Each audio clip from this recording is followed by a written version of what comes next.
Pemirsa, mantan Wakapolri Komjen Purnawirawan Ugro Seno menduga Vina tewas karena dibunuh bukan kecelakaan. Selain itu menurutnya bisa jadi ada 4 TKP pembunuhan bukan 3 TKP seperti yang dijabarkan dalam putusan.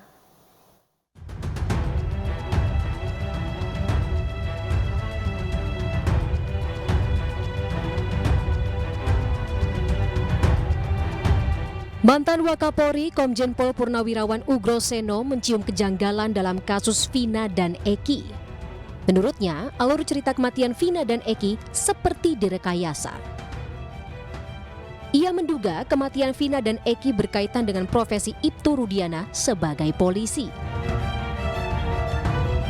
Selain itu, Ugro Seno juga meminta bukti komunikasi antara para pelaku dibuka untuk membuktikan peristiwa pembunuhan tersebut. Ia juga menyoroti aksi para pelaku yang disebut memindahkan korban dari satu TKP ke TKP lainnya.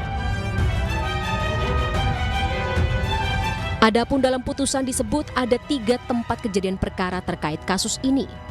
Pertama, Jembatan Layang Talun, TKP pelemparan batu di Jalan Perjuangan, dan di seberang SMP Negeri 11 Cirebon. Sementara itu, dalam sidang peninjauan kembali mantan terpidana kasus Vina, Saka Tatal, sejumlah saksi hadir dan membeberkan keterangan yang menunjukkan kematian Vina dan Eki bukan dibunuh, melainkan kecelakaan. Tim Liputan iNews melaporkan. Ya, untuk membahas informasi selengkapnya, kami telah terhubung dengan kuasa hukum Ibtu Rudiana Elsa Syarif dan kuasa hukum Saka Tatal Krisna Murti. Selamat sore Bu Elsa dan Pak Krisna, apa kabar? Selamat baik, selamat sore. Baik, saya ingin ke Pak Krisna terlebih dahulu. Pak Krisna, ini mantan Wakapolri Komjen Purnawirawan Ugro Seno menyebut bahwa Vina ini kemungkinan besar dibunuh bukan kecelakaan. Tanggapan Anda, Pak Krisna? Kasus 2016 ini kan sudah inkrah, artinya bahwa terjadinya kematian Eki dengan Vina ini bahwa putusannya adalah pembunuhan dengan pemerkosaan. Lalu dihukumlah terpidana ini menjadi 7 terpidana seumur hidup dan anak Saka Tatal dihukum selama 8 tahun. Lalu karena klien kami kejadian malam itu tidak ada di tempat, lalu kami mengajukan upaya, apa sih salah satu-satunya untuk merehabilitasi nama klien kami adalah melakukan upaya peninjauan kembali. Ketika kita membentuk tim pengacara untuk melakukan upaya peninjauan kembali, bukti yang harus kita ajukan adalah novum, yaitu sebagai bukti baru atau keadaan baru. Nah, ketika kami melakukan pembentukan tim, lalu kami dapatkan bukti-bukti untuk novum yang kami ajukan di dalam PK kami nanti, kami sesuaikan bahwa PK-PK itu menunjukkan kok lebih kecenderungan arahnya kepada korban kecelakaan, bukan kepada pembunuhan. Jadi peristiwa di 2016 itu kami temukan banyak, misalkan adanya luka tusukan tidak ada di dada, lalu motor tuh ada luka di sebelah kanan, stangnya patah di kanan, lalu kita cocokkan lagi dengan korbannya tuh adanya di sebelah kanan, lalu kami cocokkan lagi kan dengan barang buktinya apa sih ketika berada di persidangan 2016 ketika itu dikatakan sebagai pembunuhan dengan kecelakaan. Bahwa adanya barang buktinya adalah batu dengan kayu. Nah, dari semua yang kami kumpulkan itu, kami cenderung bahwa ini adalah kecelakaan, sehingga kami buat memori PK-nya itu adalah kecelakaan yang kami ajukan di dalam PK sidang Saka Tatal kemarin gitu loh. Baik, Bu Elsa, apakah Anda senada dengan apa yang disampaikan oleh Pak Ugro Seno bahwa ini adalah kasus pembunuhan terhadap Vina dan Eki dengan apa yang sudah dijabarkan oleh Pak Ugro Seno seperti ada dugaan 4 TKP bukan 3 TKP seperti yang ada pada putusan sebelumnya? Ya, soal masalah bahwa Eki dan Vina ini dibunuh, ya kita sependapat karena berdasarkan visum et repertum yang mana pada saat pembongkaran kuburan, yaitu tanggal 2 September 2000 itu ada dinyatakan pembongkaran kuburan dinyatakan mayat tersebut pada hari Sabtu tanggal 27 Agustus 2016 sekitar jam 22 korban ditemukan dekat jembatan layang tol Talun ya di situ. Kemudian kalau kecelakaan di sini jelas dari hasil forensik dinyatakan ada trauma benda tajam dan trauma benda tumpul. Terutama karena yang waktu itu masih hidup masih hidup dibawa ke rumah sakit, itu ada jahitan ya, jahitan di sini dijelaskan di dalam visum pada pipi kanan 9 cm dari pertengahan depan, 7 cm di dekat rongga itu ada trauma benda tajam yang mana telah dijahit dan ada 2 simpul setelah dibuka ada jaringan. Baik, Bu Mungkin Elsa, supaya Bu Elsa, bisa jelas, tunggu, baik. bisa jelas ini saya kasih lihat fotonya ya, foto di mana ini ada mana bisa kelihatan nggak Mbak? Terlihat. Terlihat itu di sini jahitan ya, itu benda tajam. Terus kemudian di punggung tangan kirinya itu kena sayatan juga benda tajam. Tulisannya kalau dempetkan ada tulisan V ya. Terus di sini di kaki paha bagian belakang itu ada irisan sepanjang 12 cm dari lipatan lutut ke atas, terus dijahit Baik. belakang dan dijahit dengan 8 simpul jahitan. Jadi nggak mungkin kecelakaan ada trauma benda tajam. Kalau baik Pak Krisna, ini tadi Bu Elsa menunjukkan foto dari almarhumah Vina adanya luka akibat benda tumpul yang ini sangat benda tajam maksudnya, yang ini sangat mengindikasikan bahwa Vina ini memang dibunuh, bukan luka pada korban kecelakaan seperti biasanya, begitu Pak Krisna? Seperti yang saya sampaikan tadi dalam putusan 2016 kan bahwa adanya luka tusukan dan sabetan samurai.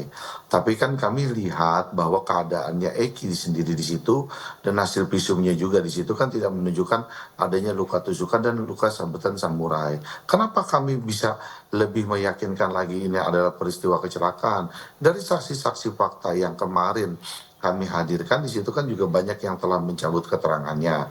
Artinya apa? Bahwa mereka ditangkap, mereka di LP, kan dibuat laporannya, lalu mereka diarahkan oleh Rudiana. Jadi cerita pembunuhan, kasus pembunuhan 2016 ini kan berdasarkan keterangan saja. Tidak ada saksi yang melihat bahwa peristiwa itu adanya pembunuhan dengan pemerkosaan. Siapa sih saksi yang melihat? Kan juga tidak ada. Petunjuknya dari mana? Dari semua keterangan aja. Apa sih alat buktinya yang bisa meyakinkan itu adalah peristiwa pembunuhan dengan pemerkosaan? Kemudian kami hadirkan juga saksi fakta kemarin yang menceritakan Widya dengan Mega sebelum kematian bahwa ada 2205 itu Vina masih berkomunikasi dengan Widya. Lalu dia mengajak Widya untuk keluar. Kemudian setengah jam kemudian Widya mendapatkan telepon dari seorang laki-laki yang mengatakan ada korban kecelakaan di polsek di jembatan gitu, di jembatan. Jadi petunjuk-petunjuk yang mencabut keterangannya, lalu yang mengarahkan adalah BAP-nya Rudiana, lalu yang menangkap Rudiana di peristiwa itu, lalu mereka mengatakan bahwa tidak ada pelemparan batu, tidak ada ini. Jadi semua itu direkayasa. Jadi kami semakin yakin bahwa peristiwa ini tuh tidak ada terjadinya pembunuhan pemerkosaan dari keyakinan kami. Makanya kami yakin itu adalah kecelakaan, sehingga kami ajukan memori PK. Silakan aja kalau orang lain mau berpendapat seperti apa, monggo aja. Kami yang penting kami sudah ajukan. Sekarang sudah akan dilimpahkan kepada Mahkamah Agung untuk. Baik, Bu Elsa, disebutkan tidak ada saksi yang melihat peristiwa tersebut, sehingga jika disebut sebagai pembunuhan cukup sulit dibuktikan tadi menurut Pak Krisna. Kita tidak bisa bicara secara lisan ya, tetapi ini visum et repertum itu yang harus diyakini dan dihormati, karena ini yang benar, karena mereka yang dokter forensik yang memeriksa, dan ini hasilnya. dan ditemukan sperma di tubuhnya di vaginanya Vina, dan kemudian terjadinya pendarahan yang hebat, yaitu darah encer dan darah segar tanpa ada gumpalan jaringan, yang berarti tidak menstruasi dan tidak aborsi, yang mana jaringan itu rusak karena ada tekanan yang hebat yang melebihi dari kekuatan jaringan dari vagina.